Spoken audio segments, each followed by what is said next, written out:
Alright. Well, has anybody here ever, asked, been doing their everyday activities and then just kind of step back and wonder why you were doing all these things? Yes, extensively, yes. You know what? Recently. Yes. Yes. You know why you're at philosophy club today? Does anyone think that they haven't experienced this? Alright, well, that, when you ask, why are you doing all the things you do, and you, can't really find an answer for that, you sometimes feel like, it seems kind of pointless, or kind of absurd, and, that's what we're going to talk about today, which is the absurd. So, basically, everyone goes back to their everyday lives with, despite this problem, but there are some philosophers who try to find different ways to live with the absurd without, just forgetting it or anything like that. So, we can start off with a quote from Camus. This is our first quote at the top here. It says, "In certain situations, replying nothing against what one is thinking about may be pretense in a man. Those who are loved are well aware of this. But if that reply in which the chain of daily gestures is broken, but if that reply is sincere, thank you, if it symbolizes that odd state of soul in which the void becomes eloquent, in which the chain of daily gestures is broken, in which the heart vainly seeks the link that will connect it again, then it is, as it were, the first sign of absurdity. It happens that the stage sets collapse. Rising, streetcar, 4 hours in the office or factory, meal, streetcar, 4 hours of work, meet, sleep, and Monday, Tuesday, Wednesday, Thursday, Friday, and Saturday according to the same rhythm. This path is easily followed most of the time. But one day the why arises, and everything begins in that weariness tinged with amazement." So, rising streetcar, 4 hours in the office or factory, for you it might be, rising, get out of bed, go to the dining commons, go to class. Campus shuttle, class, Yeah. campus shuttle, Campus shuttle, dining commons, go campus back to shuttle, bed, class, campus shuttle. get back up, go to class, go back to bed. Yeah, And, sometimes people might ask you, what are you thinking? And what he's saying, when he says, I like the sentence, those who are loved. those who are loved are well aware of this. Yes. Yeah, he's not just talking about when someone says, "Oh, what are you thinking about?" and you just say nothing just because you don't want to explain what you're thinking about. He's talking about Oh, those. I was imagining those inning, honey, what are you thinking about? yeah, exactly. Conversations that we all just hate to listen to other people have. Yeah, so that's not what he's talking about.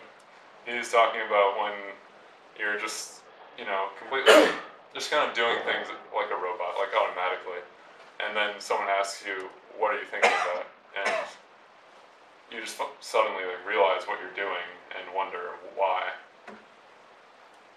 And that's when the why arises and everything begins, that weariness tinged with amazement. So, if you don't really have a good reason for what you're doing, then eventually it becomes kind of wearying.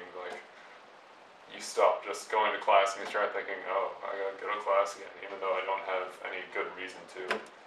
So that's weariness. And amazement is just, it's kind of amazed that oh, this is all there is to my life.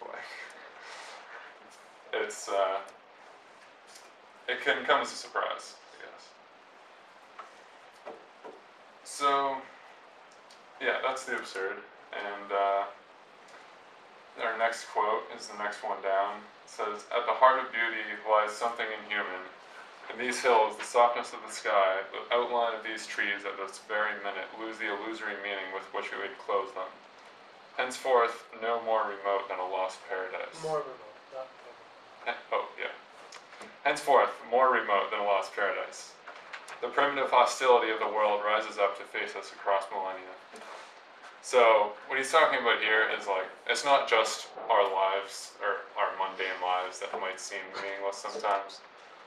it says like even if you look at like the most beautiful scenery of like, if you see like those really nice pictures of like space and stuff, and, like the nebulae and all the stars and everything, or if you go to the mountaintop and look out at the whole world, it just seems so beautiful. But even then, you can come to this realization that it's really just, it's completely inaccessible to you. Like, you can't know what the true nature of nature itself is. It's kind of just there, like just a brute fact, despite all the poetry that we can write about it. And that's what he's talking about, where nature loses the illusory meaning with which we clothe it. And then, it's kind of like, oh, well, there's a mountaintop experience. That's nice. I've seen those before. So he says the primitive hostility of the world rises up to face us again across millennia. It's like that picture of the nebula might be really beautiful, but it's completely indifferent to your existence, and the universe is a chaotic place, and red in tooth and claw and all that. So it can also have that effect. So we have this feeling that the universe is fundamentally alien to us and doesn't really care about us or anything like that. And I have a feeling that our lives aren't really significant sometimes because we ask why and we don't have an answer.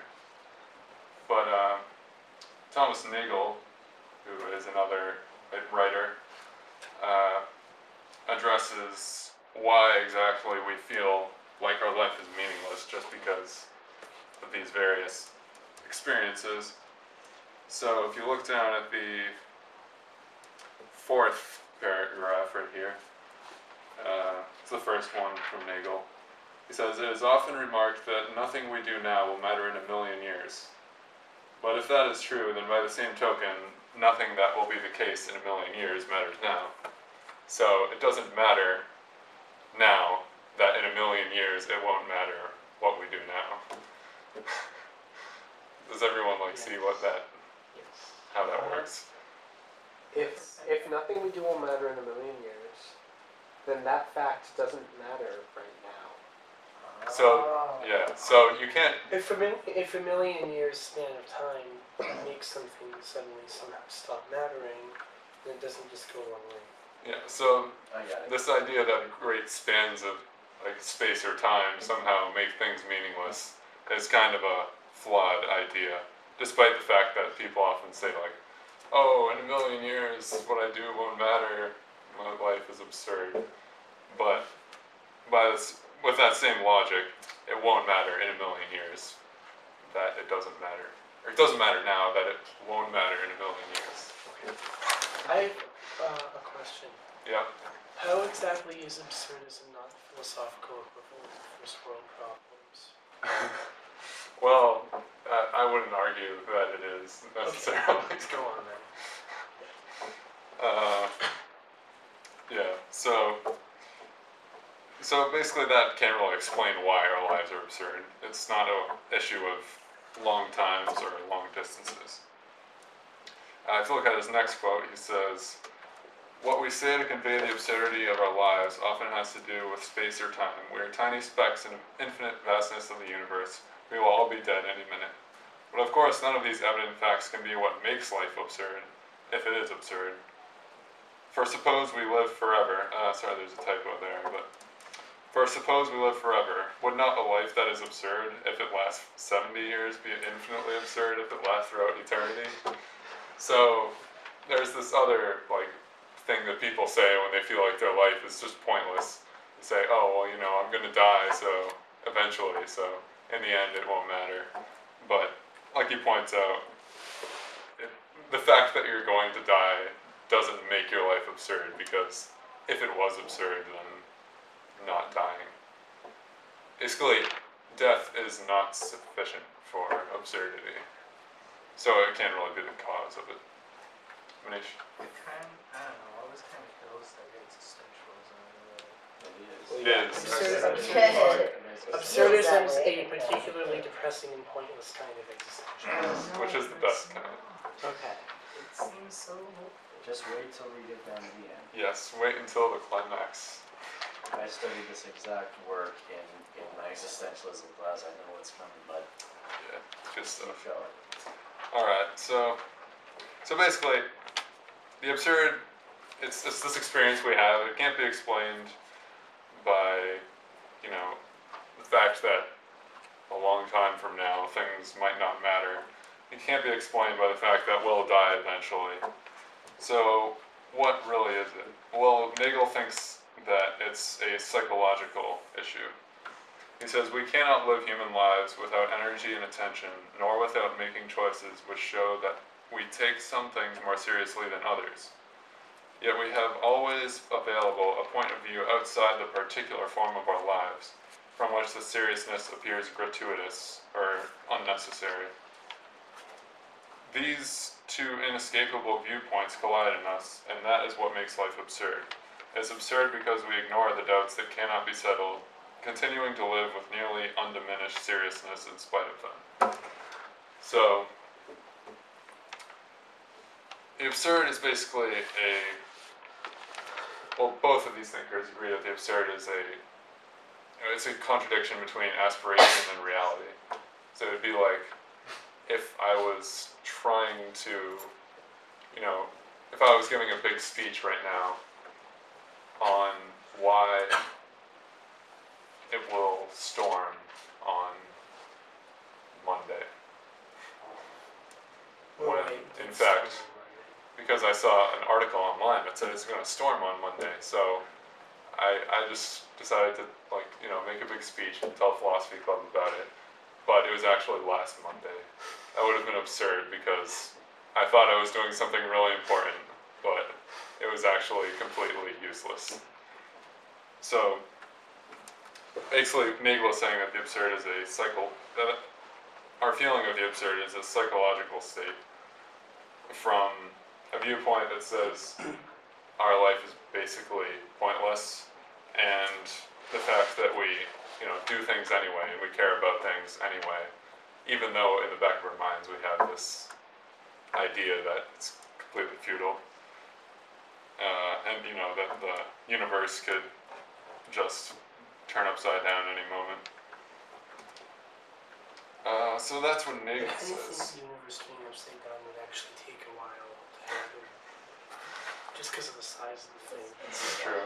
You know, Also, for the universe to tip over and capsize would probably take at least as long as the universe has existed for already. it's true. I might also say it's completely impossible because space and time would. So Well, but what if one of the turtles goes belly up? You have to worry about It's that. just turtles all the way down. But sure is. in any Any case, of them could go belly up at any moment then. How do you know it hasn't happened already and you're not already living in that horrible... That's okay, they know how to get back. They know how to get back. I mean, Maybe. Tyler I even don't know, have has you a... ever seen a video of a turtle on Tyler its even back? has a half-assed But goatee. bringing We're it- through the looking glass people. bring it back to the topic. Turtles all the way down is Yes. one example of man's futile attempts to project order onto the world by saying that he knows that, you know, there are turtles all the way down and that makes sense of the world. But it's actually a failure, and that's what makes it absurd. Anyway, here we go. Nagel, he thinks that, you know, there's a subjective view. That's, you know, your everyday life, you're doing your work and trying really hard and everything.